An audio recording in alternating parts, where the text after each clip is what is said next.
attention to the fact that you missed last week. But besides that, this goes well with chapter 13, the verses we looked at with the Antichrist, and so it kind of puts it all in a kind of a chart across the book of Daniel, and Revelation wouldn't fit on here. Don't have it, but it is a good parallel. Anyway, if you're interested in looking at it. Okay, and you brought up Antiochus Epiphanes, and that's in there too. So stuck in the front row. I know. Can you believe it? Oh, you've been acting up again. So I'd like to start with Revelation chapter 13, verse 2. And I want to do a little housekeeping for you, Joe. So, because you asked this question a couple of weeks ago and didn't really draw attention to it. But I'd like to look, would somebody read verse 2 of Revelation 13?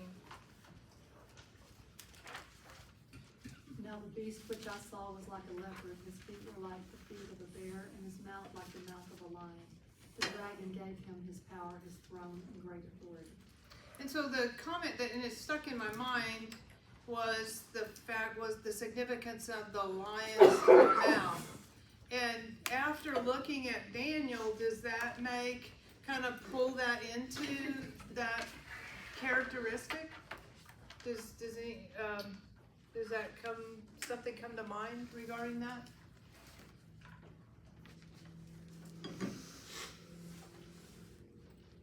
Ed, this is your chance. Mouthy horn. Exactly. You told me every time you pointed at me, you say mouthy horn. Exactly. You didn't point. Yeah, I'm sorry, my bad. I'll work on it. Okay, and Ed the mouthy horn is memorialized in this, so when you see MH instead of the little horn, it's because it's the mouthy horn. We have renamed that. So, okay, but that's part of it, and he's pulling it in these verses, he's pulling in characteristics of the kingdoms that have been kind of absorbed into the kingdoms that conquered them, and characteristics that were there. And so that's kind of, Joe, that was the implication of that verse, and the lion, and if we continue to read here in Revelation, he speaks arrogantly, and he blasphemes God and heaven, and people in heaven, and so it really fits that mouth. And plus, it's a mouth of a lion is very destructive. So, anyway, for what that's worth. Okay, and we finished last week, and when we were talking through Daniel, we just ran out of time, but so many comments that people were making actually fit with some of these verses we're going to start with. And I remember Brenda was specifically, without saying 2 Thessalonians, but that's what Brenda was talking about. So I want to turn to 2 Thessalonians 2:4. This whole section we've looked at several times through this book. We looked at it with Daniel. We're going to have some of these verses memorized by the time we get done. And we won't read all of these verses, but I'd like to look at 2 Thessalonians 2:4. In the context for this verse, or these verses, is that they get a letter supposedly from Paul that tells them, guess what, you're in the day of the Lord. And it is one of the verses that actually supports the fact that believers won't go through the day of the Lord, because they were alarmed that they received this letter, and they would not have been alarmed because Paul says to them, don't you remember I was telling you these things? And so Paul had taught them, and what he taught them was different than what this letter said. And so that's kind of the background of those first three verses. And then I'd like to read verse 4. And this is talking, and again, he's giving a list. We better do 3 and 4. So he's giving a list of events that are going to take place. And what does he say in 3 and 4? It says, don't let anyone deceive you in any way, for that day will not come until the rebellion occurs, and the man of lawlessness is revealed, the man doomed to destruction. He will oppose and will exalt himself over everything that is called God or is worshipped, so that he sets himself up in God's temple, proclaiming himself to be God. Okay, so he says, what does Paul tell them? So now he's addressing with them the events that he had talked to them about before. We do have 1 Thessalonians, and he did talk about the coming of Jesus. And there could have been other communication that we don't have access, but here he gives them a list of events. And what's the list of events that he gives them? The apostasy comes first. Yep, and what does that mean? ASY? APOSTASY. Okay, and what does apostasy mean? What's he referring to when he says the apostasy comes first? Falling away. Yes, it is a falling away, so there's a specific time frame where people are just walking away from, and I'm not talking about believers, but people associated with God and Christianity are walking away from it. Okay? And I'm not talking about believers because a believer is saved. Period. From the point of salvation. Okay? But so he gives that a particular time frame where there's so much confusion about truth that people are walking away from Christianity potentially towards something else. Okay, then what does he say happens after? Well, actually, The man is sin is revealed. okay, yeah, let's just, because there's actually something else that happens right here first. But what does he say, and I'll leave that. So what does he say happens next? The man of lawlessness is revealed. And we know who that is. And he has many different titles, lawlessness. He has many different titles. Who is the man of lawlessness? The Antichrist. Yeah, and we know that from the characteristics in this verse, because we're told things about him. And what do we told about him? He's the son of destruction who opposes and exalts himself above every so-called God or object of worship, Okay. so that he takes his seat in the temple of God and displaying himself as being God. Okay. And so if we were going to, there's a point in time where he's going to walk into the temple and he's going to say, I'm God. And when is that point in time? Is it 3.5 years into? Yeah, it's when he breaks the covenant, and this is Daniel 9:27, and he breaks the covenant, and at that 3.5 year mark, and he walks into the temple and he says, I'm God. Okay? He's already been on the scene because we know starts this. What is the start of this? And this is Daniel 9:27. The peace. Yeah, he signs a covenant with the many. And that's the Jews by context. He signs a covenant with the many, and we're told that in Daniel 9:27, and he says in the middle of that covenant he breaks it and he stops sacrifices. And so when he goes into the temple and he says, I'm God, that's all of those things are happening at that point in time. Okay, the covenant's being broken. He is, basically exposing who he is, the things we've looked at in Revelation chapter 13. Those things have taken place and will be, while he's in charge here. Is that before or after he was slain and resurrected? It has to be after. It has to be after, because we talked about that last week, but he's on the scene. That happens. It really plays into why everybody worships him and they're amazed at him and they're just in awe of who he is, because that event also happens. Okay? So then, did we get everything from 4? Okay, and look at 5. Then he said, what does he say to him in 5? That he told them that all before. Yeah, exactly. So we don't have a record of all those things, but he's reminding them of things that he has told them before, and he's giving them an order of events. Well, if you look at 6 and 7. No, 6 is what. That's important because that's telling us something that happens before here. Okay, what does it tell us that happens before here?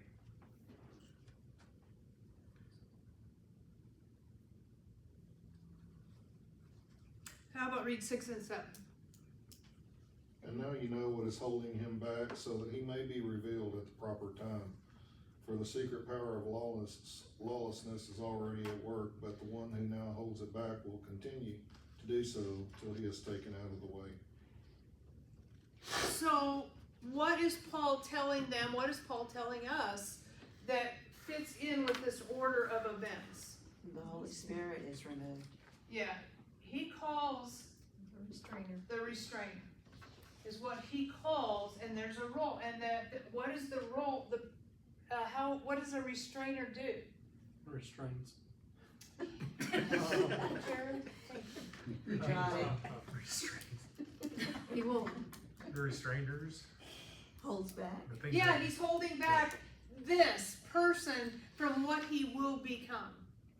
And so what holds back evil, and you said the Holy Spirit, and that is a characteristic of the Holy Spirit, is he holds back evil. Even that we deal with a lot of evil in this world. Can we imagine what the level of that evil would be without God functioning in this world? It's impossible to imagine. So we've got the restrainer. When the restrainer is taken out of the way, then he's going to be exposed for who he is. Okay? And then we... Johnny, when you say exposed for who he is, he's exposed as Satan.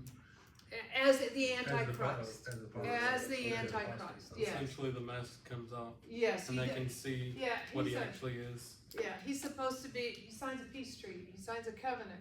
And so he breaks that covenant here. This is who I am, and we talked last week also about him being energized by Satan. Satan gives his throne and power and authority, which we read that in verse 4, I believe, of 13. So when it's revealed, he's actually all about, I'm the evil. Exactly. And It's here it just, is. yeah, Okay. and I'm large and in charge. But not until 3.5 years, right? Yes, but there's still wars going on, there's still things happening in the world. It's not like a peaceful time on the world. The relationship of peace is between him and the Jewish nation.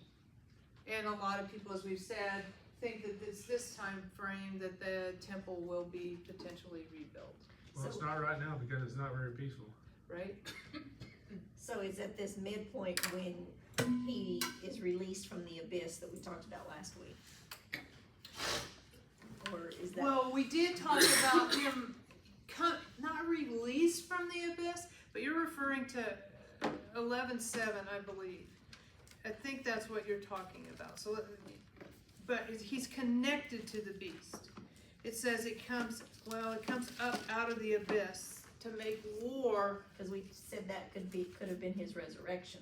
Exactly. It could be his resurrection, but it certainly wants us to tie him to the demons that came out of the abyss.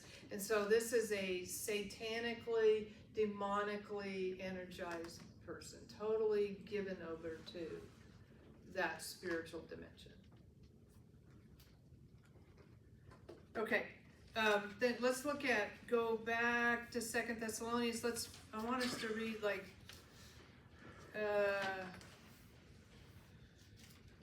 8 through 11. And this goes back to what Brenda was hitting on before we ended, because she was just talking about the atmosphere. And this verse kept triggering in my mind while she was talking. She was talking about the atmosphere during the time where these events are taking place. Not only do we, and we've talked about it too, but we also are going to see something else that God is going to tell us. And so let's read 8 through 11. And then the lawless one will be revealed, whom the Lord will consume with the breath of his mouth, and destroy with the brightness of his coming. The coming of the lawless one is according to the working of Satan, with all power, signs, and lying wonders, and with all unrighteous deception among those who perish, because they did not receive the love of the truth, that they may be saved. And for this reason God will send them strong delusion, that they should believe the lie, that they all may be condemned who did not believe the truth, but had pleasure in the unrighteousness. Okay, so here I'd like to address this. This would be another thing in the order. What stops him? 2 Thessalonians is saying it. Revelation says it. Daniel says that we didn't look at all of those details from Daniel, but what stops him?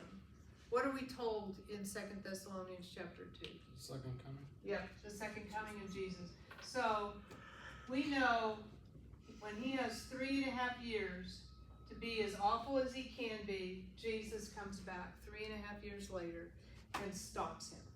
Okay? This is one of the passages that says that. Then the other thing that is important to understand, and this is what Brenda kept bringing up last week, in the atmosphere, here Paul tells us something about the atmosphere. We've seen, but we're seeing a whole nother thing in the atmosphere being described here. What is that? Signs and wonders. Okay, those are, and we did look at that last week, but there's signs and wonders. We saw that. We're going to look at that some more as we continue and finish chapter 13. But what else is going on with this atmosphere? Like delusion. It's the great tribulation when things are gonna be so bad, worse than they've ever been before. And that is for sure the atmosphere, but we've got this, people are involved in all of these things. And what did you say, Marcy? Delusion. Yeah, there's a delusion going on top of the fact that you've got evil and wickedness. And they're just trying to get somebody to calm things down. There's been times in my own life where I thought, man, the life is just shaking under my feet. I just want something to calm down. And that's going to be the situation, literally, that these people are in. And they're going to be looking to someone to fix, to help, to change. And they absolutely believe this is that someone. And so there's deception involved. And what else do we find out about God? That God allows it to happen, the Yeah. delusion. He kind of removes his. Yep. type He of- actually sends. He will send upon them a Yes. deluding influence so that they might believe what is false. Yes. And that's not the Because only, they rejected, because they rejected the truth. yeah.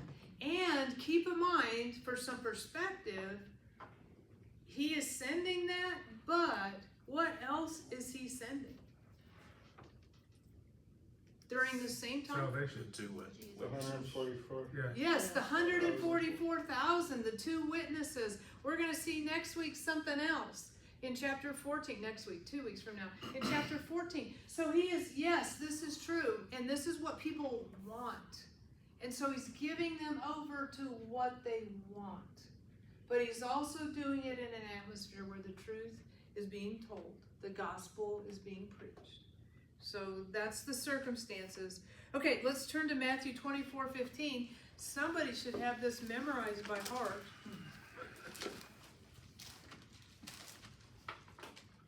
Because Jesus is going to help us to understand this event as well. And what does Jesus say in Matthew 24:15? So when you see standing in the holy place the abomination that causes desolation, spoken of through the prophet Daniel, let the reader understand. And those who are in Judea flee to the mountains. Let no one on the housetop go down to take anything out of the house. Let no one in the field go back to get their cloak.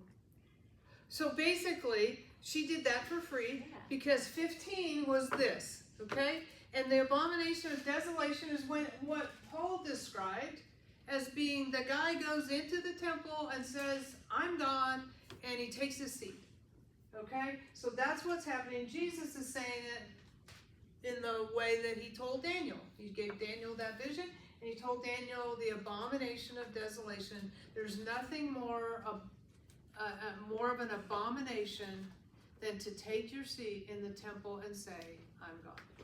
And so Jesus says, when you see that event take place, and you see him in the holy place, which is the temple, and then Misty read for free, get out of here. And we have looked at that in Revelation chapter 12, because those people that flee are what? What happens to those people that flee? Protected. They're miraculously protected for that 3.5 years. Okay? And then Jesus says in verse 21, what does he say? Why? The abomination of desolation, get out of here. In 21, he tells them why. What is it that he says? Great tribulation such as has not occurred since the beginning of the world until now, nor ever shall. So Jesus is saying that's the worst time in human history, period, which is this time frame, okay? Then let's look at Daniel 12:1. We haven't touched on this verse yet, but let's look at Daniel 12:1. At that time, Michael, the great prince who protects your people, will arise. There will be a time of distress such has not happened from the beginning of nations until then. But at that time, your people, everyone whose name is found written in the book, will be delivered.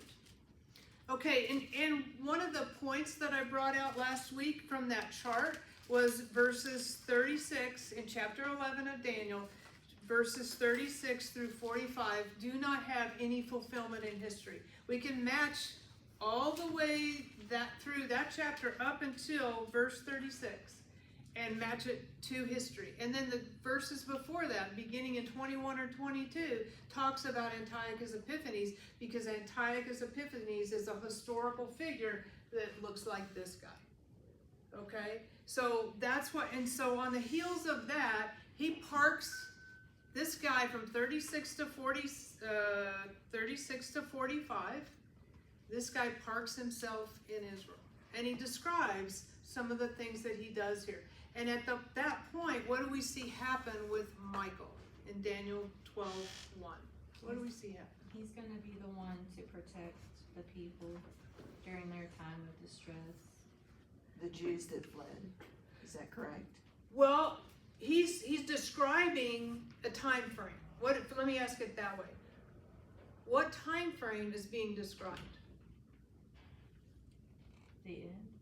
Yeah, and how do you know that? The time of distress. Yes. This has never occurred. Yeah, so we know this is the same time frame. But what's interesting is God sometimes peels back some things and he gives us some glimpses of angels and demons and activity in the spiritual realm that we don't see. But here's another one of those situations where he peels back, and when at that point in time, 3.5 years, at that point in time, what happens? The desolation. Yes, but what does he say in 12:1? What does he say? What happens? A time of trouble, tribulation. It is a time of tribulation, but, Everyone whose name is found written in the book will be delivered. and that's true. Michael stands. Yeah. Get Michael closer. stands. My question was too vague, I guess. But Michael stands because this distress is coming. And what does that sense of Michael standing give us?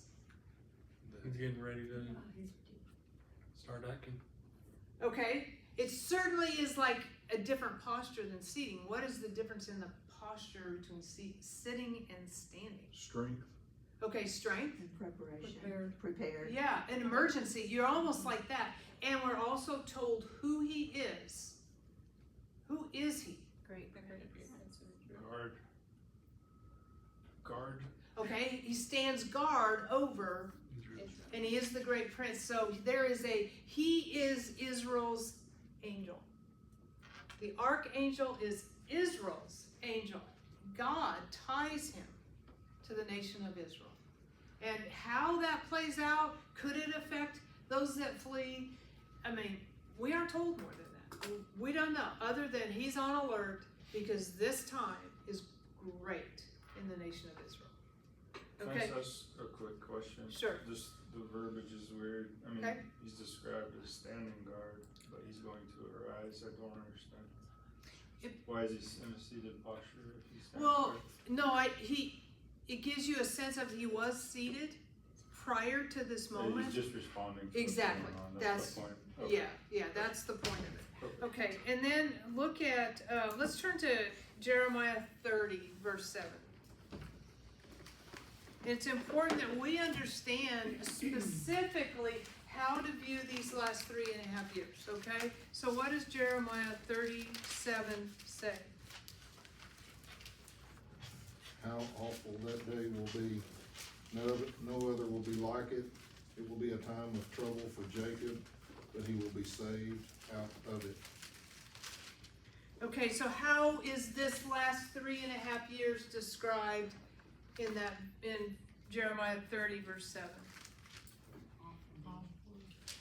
No other time. Like no other time? So we know where to put it in context, and then what does he call it? Jacob's trouble. Yes, a time of Jacob's trouble. What does he mean by that? Trouble for the tribes of Israel. Yes, he's using Jacob instead of Israel, but it is Representation. exactly. He's representing the entire family, the entire nation, and this is going to be a time of Jacob's trouble. Okay? And then let's turn to Zechariah 13. We're going to see how bad it is going to be. Let's turn to Zechariah 13, 8 and 9.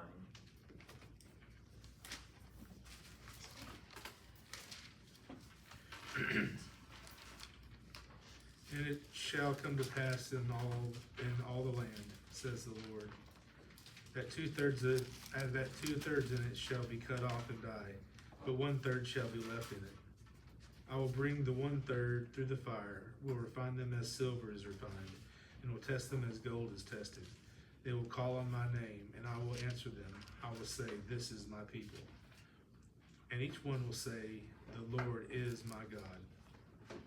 Okay, so how bad is it going to be for the nation of Israel during these last 3.5 years? Really bad. 2/3 are gonna die. 2/3 of the nation will die. In the time of Hitler, killed 6 million Jews, which was, does anybody know what percentage of the population? It was 1/3 of the population at that point in time. So that's the kind of the scope. Now we're talking about 2/3. And we also saw that the Antichrist will persecute, and specifically the Jews, because the enemy hates the Jews, and that anti-Semitism that is aroused during this time frame. And that's all the descendants of Jacob. It's even the ones that don't know they are. Yeah, but right now, Specifically the Jews, but. yes, it is. I mean, what I'm saying is like, spiritually, you could be a descendant of Jacob, but not know it. Yeah, but that he's referring literally to Jews. To Jews. Yes, their bloodline. And right now, 50% of the Jewish population is now living in Israel. I forget, but when 1948 it was like 6% or 5%, but now 50% of the Jewish population in the world is now living in Israel. And where does the next highest percentage live? New York, U.S. Yeah, New York, the U.S. Yeah. No, but it's true. A good portion of those. Yes. I was being serious. I wasn't thinking like. No, I but don't know what I was there is a strong population. There's no question about that. But the next highest group, which is why it was so shocking after October 7th a couple of years ago to see the hatred for that nation aroused in our own country, and that we are home to, I can't remember if it's 40%, that's what I'm thinking, but I don't know that that's right. So Jenna, the 2/3 are strictly Israel or Jewish, Yes. not the whole world. No, but we do know as those seals were unfolded and as Yeah, the most of the trumpets were blown, we know that 50% of the population in general is going to die. So it's not going to be just the Jews, but here God is specific about the Jews. And how bad. Those that are left, 2/3. Yes. Yes. Okay, let's turn to Revelation chapter 13, 9 and 10, and let's, we gotta work our way through and get done with this chapter tonight. So this is kind of the conclusion to a discussion about the Antichrist, these last 2 verses, okay? So let's read those.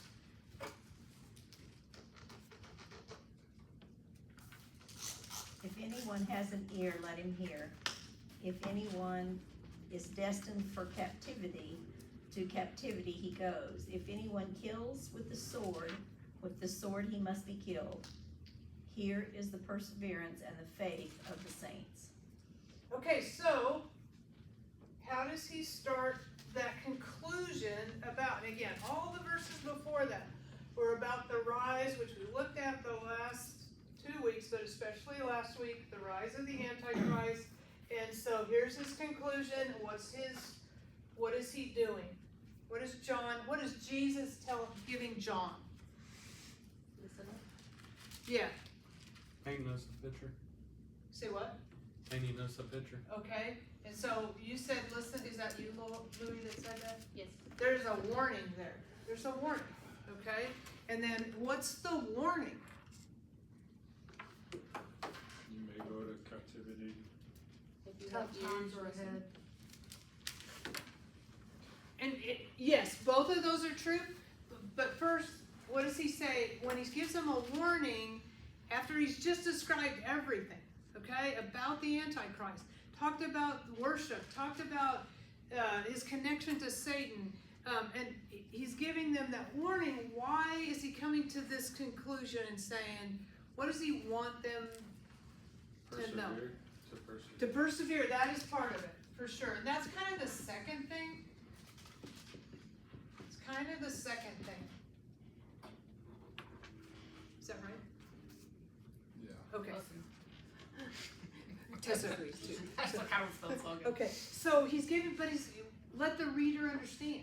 What does he want him to understand? Well, at this time, they're basically guaranteed the Antichrist is going to force them to either bow to him or they're gonna be killed. So, or imprisoned or whatever, and that they have to stand strong through it. Because they're not doomed at this point, they can still, Yes, they Yes. can still confess. yes, and we're gonna get into that very thing here as we go through the rest of the chapter. So, but he is warning about who this guy is. Yes, this is who he is, this is what he's gonna This do. is what's gonna happen. This is what's gonna happen, so he wants somebody that may potentially hear this or read this to be warned. Even in the middle of these horrible circumstances, there's a warning. And it's a warning to a person who's gonna make a choice about who they'll serve. Okay? So so let the reader understand, don't be remember we just looked at the deception and all of the crazy stuff that's happening, and here's a warning on the heels of that. And then the other piece, what's the persevere piece? Because we know some people will not take the mark that will be alive during this time frame. What's the persevere piece? Patience and endurance and faithfulness. Okay? And really, it's just a reminder, and it's a timeless reminder.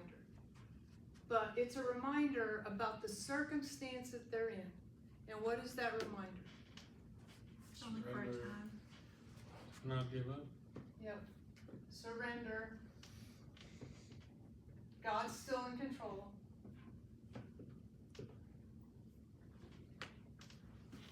And you're gonna suffer. I think the surrender word is important. Surrender to him, but not to the Antichrist. Exactly, thank you. And I know that's what Donnie was saying, but you're exactly right. But this is what God is calling people to who are believers Today. during this time frame. Today, it's the same Exactly, story. it's timeless. It's just circumstances and they way worse. Yes, But it, it's the right. exact It same is method. this, exactly. And in our current circumstances, in your current circumstance, in my current circumstance, this is the same call for us. Trust him with our story. Trust him with what he's doing. Trust him with what is devastating to us. And that he is sovereignly in control of these events.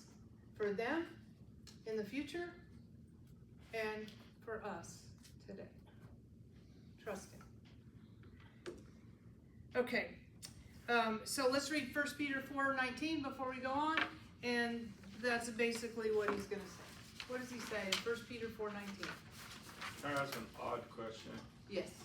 Wouldn't you think it'd be easier to surrender to die to the flesh, not in the face of certain death, versus in this time where you're staring at certain death?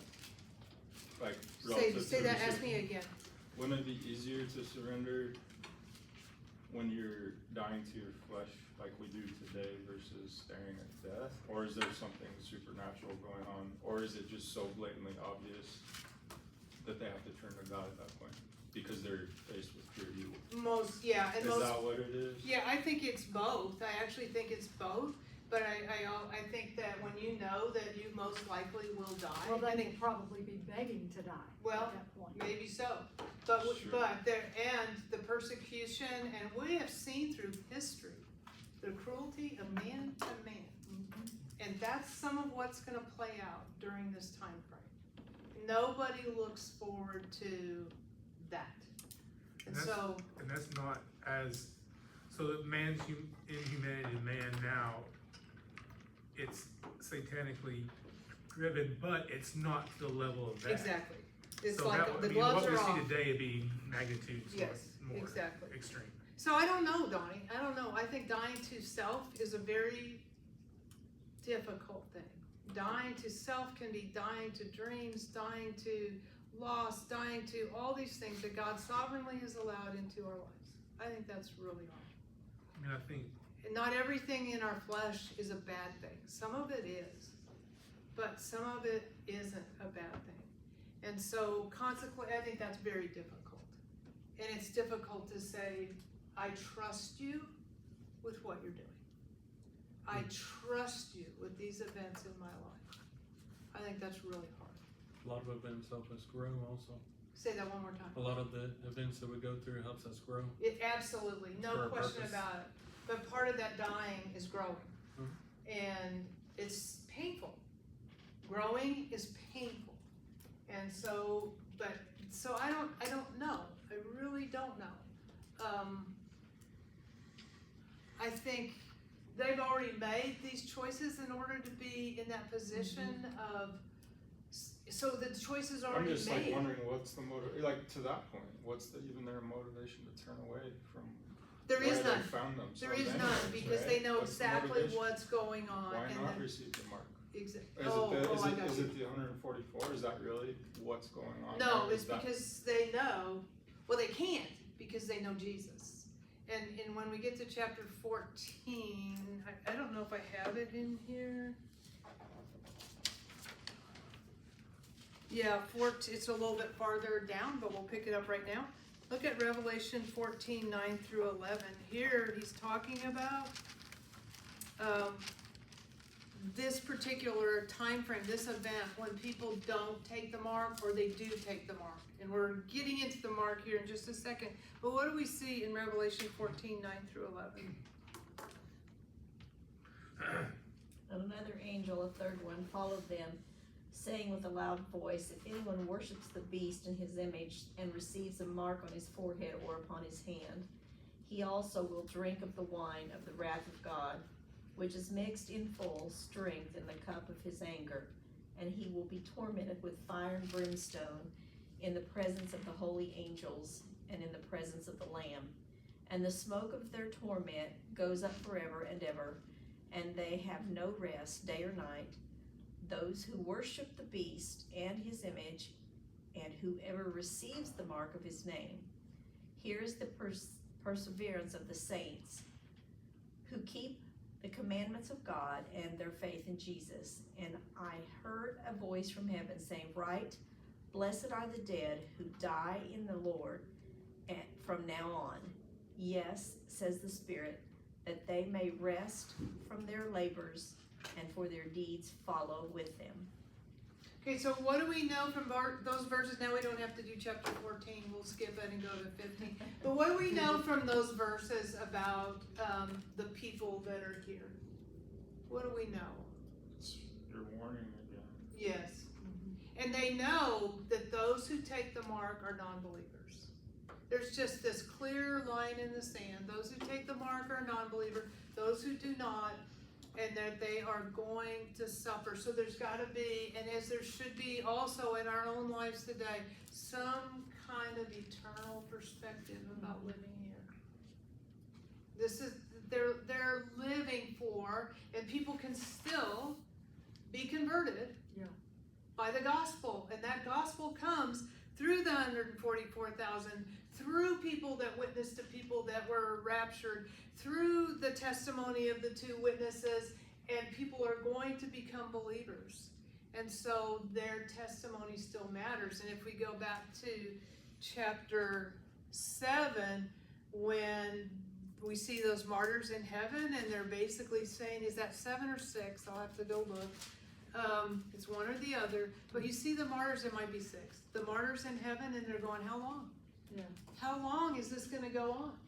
And so it's, and God tells them, oh, look, hang in there a little while.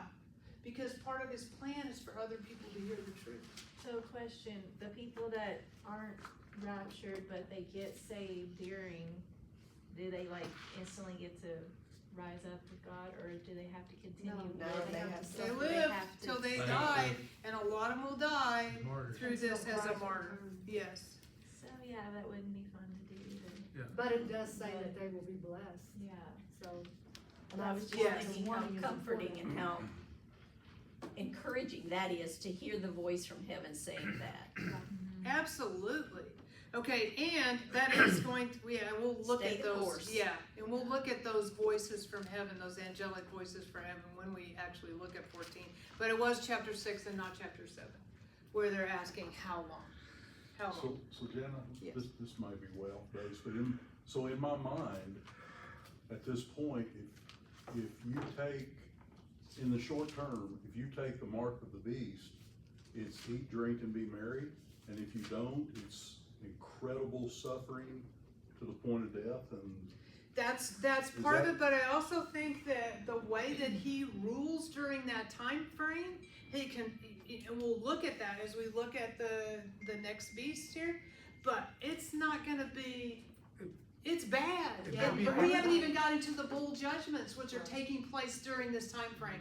So whether you are, whatever Everybody's side you're on, those are the severest judgments that we haven't even looked at, and they're going to be happening during that time It frame. may be part of the delusion that God allows on the earth, delusional time, where those people that do not accept the salvation, they're being tortured just like anybody else, but they think it's good. They're under the Or satanic they spell. think that the Antichrist is their savior Yes. out of their suffering, and that they're putting all of their apples in that cart, and thinking he's going to fix things that are really, really bad. But he's not gonna change the suffering. He likes the suffering, but he's gonna change it to where you think it's good. Yeah, he's lying about what the end result will be. And that's the delusion. Delusion is you're under that. Well, Could okay, be. along those lines, never thought about that. Doesn't mean you're wrong, Dan. I don't know, but along those lines, immoral wickedness, Yeah. just people are going to be functioning in that Yes. at the same time frame, and so that, in that sense, they're just feeding Each the other. flesh, It's like just Yeah. feeding the flesh. And too Echo much chamber. company. And there's an That's- element of satisfaction when you feed the flesh. But they don't An realize element of they're satisfaction. being tortured. Well, they may or may not. We don't know, but that's a good point. I mean, I Okay, guess it would be if they're saying they're running to the hills and stuff, so I guess they have to do some of that, but. yeah, but But you're even in when the delusion two that you're witnesses doing are giving them the gospel or killed, what do? They celebrate. It's a one Yeah. celebration in the entire book of Revelation, and they're having it, giving each other presents. So we do see, that's the atmosphere of Happy delusion. Death That, Day. yeah, exactly. And they think this other guy who killed him they're putting all their apples in that cart and saying, we believe in him, we believe he's gonna make things better for us, and we're trusting him. And so, okay, let's go to 11, let's read 13, 11 through 13. And we're moving on to the second character that we were exposed to a couple of weeks Revelation ago, 14? who is 13, 11 through 13. Okay.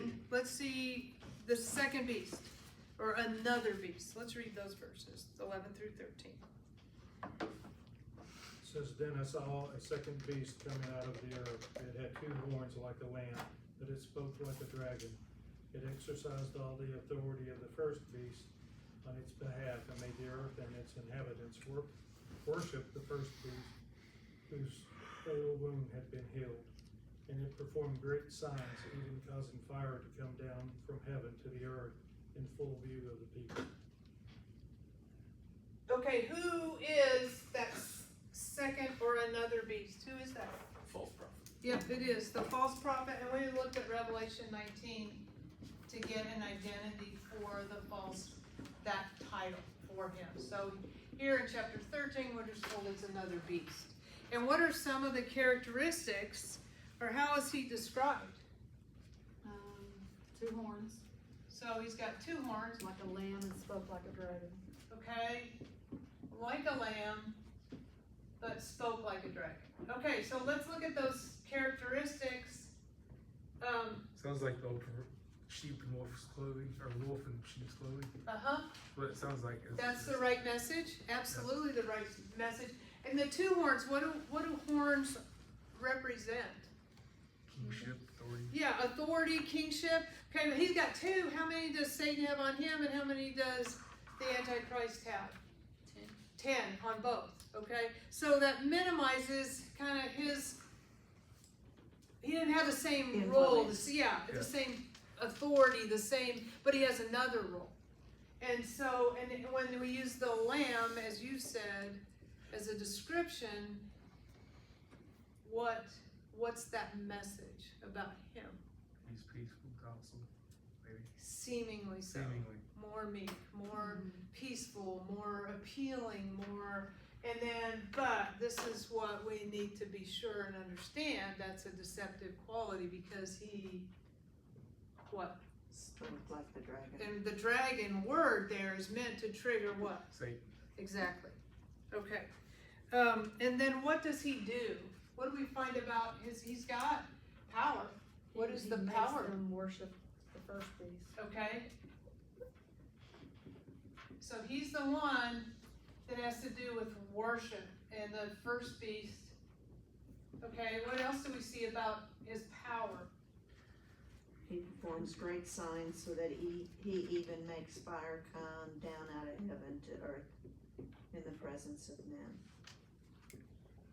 Okay, who did we see in chapter 11 that brought fire down from heaven? Beast. Elijah did in history, that's true, but who in chapter 11 brings fire down? The first beast. The Right. The 2 witnesses. 2 witnesses. They have that ability. That's one of the characteristics that is attributed to them. And so they got killed by the beast, and Fire comes from their mouths, not from the sky. you're right. Thank you. Thank you. So, but they, yeah, okay, I appreciate that.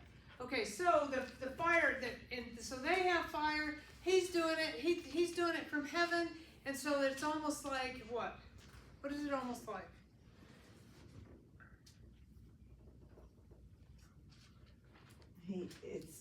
He's mimicking their power.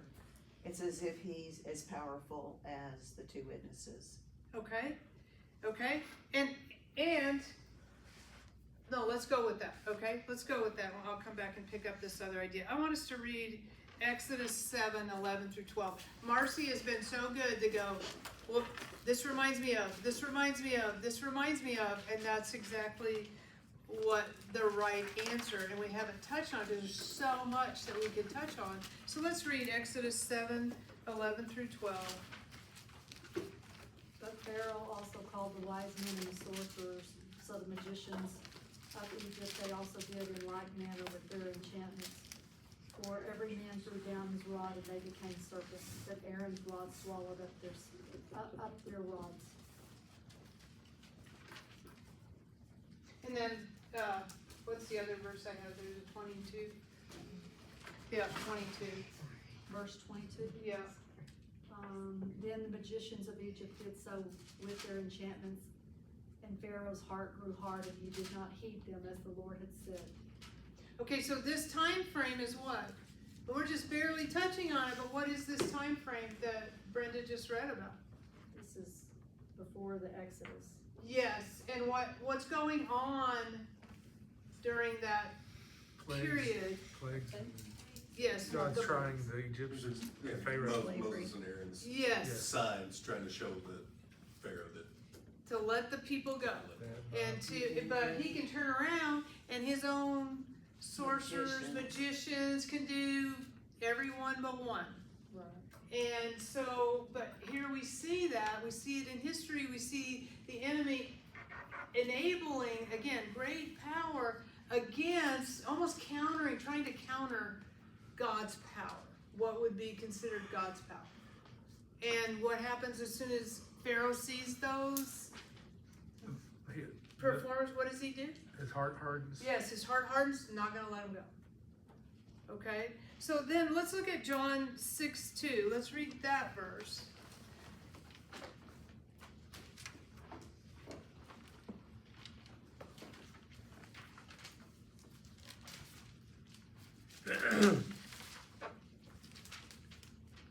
And a great crowd of the people followed him because they saw the signs he had performed by healing the sick. And who's he? Jesus. Yeah, so we've got John 6:2 talks about, and the entire book of John, he picks out, I believe it's been a long time since I've studied, he picks out 7, I believe, specific signs. Different kinds of signs that Jesus performs, and he uses them to point to the fact that Jesus was God. Okay, and what did you say? What did you read there about Jesus' signs? He had performed by healing the sick.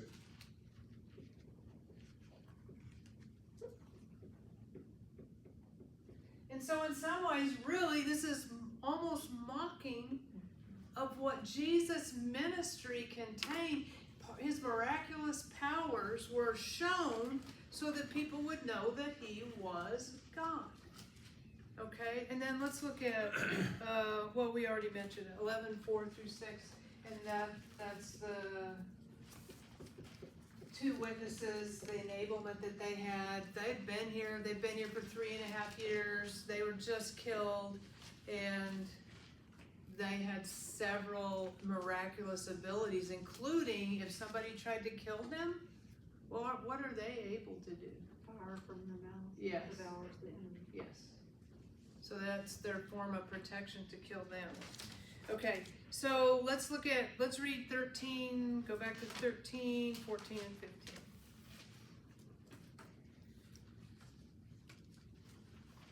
This is going back to the false prophet. It's in the middle of a list of things that he's doing at this time. And let's read 14 and 15.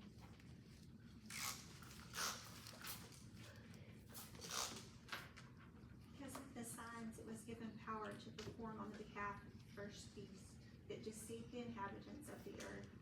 It ordered them to set up an image in honor of the beast who was wounded by the sword and yet lived. Okay, so we see more of the activity, what he does, what his role is, what his purpose is, and what do we find out?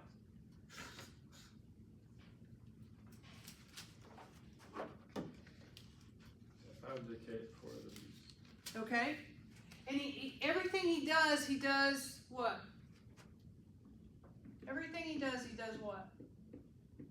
He did it on behalf of the On first behalf. beast, the Antichrist. Yeah, so his role is on behalf, because he is the one that is pointing to, worship the beast. He's pointing to the beast. He's doing these things in his presence. So he's not drawing attention to who? Himself. Who is that like in the Godhead?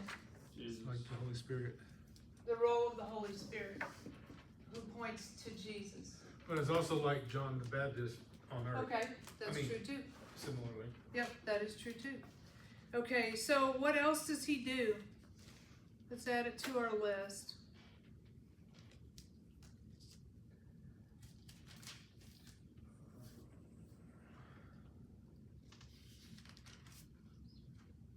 What else does he do? Give breath to the image of the beast. Okay, so he sets up an image. What would be the point of the image? That he gave life to things, that he has power to do that over death. Okay, it appears that this is alive, and we can know, and with our technology, that's very possible, very easily possible. We can all kind of go, yeah, that could happen. Okay, but where is that image at? And why would he do that? Why would he In make the- an image? In the temple? Yes, and that again goes back to Antiochus, because he put a statue in the temple as well. Okay, he didn't just go in there, but I think it was a statue of Zeus, but somebody needs to check me on that, or I need to check me on that.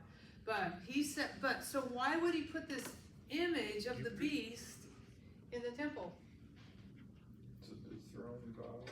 And It would be, probably for sure. wasn't just in the temple, it was probably in the Holy of Holies. Yeah, exactly. Because that's only where God could go. Exactly.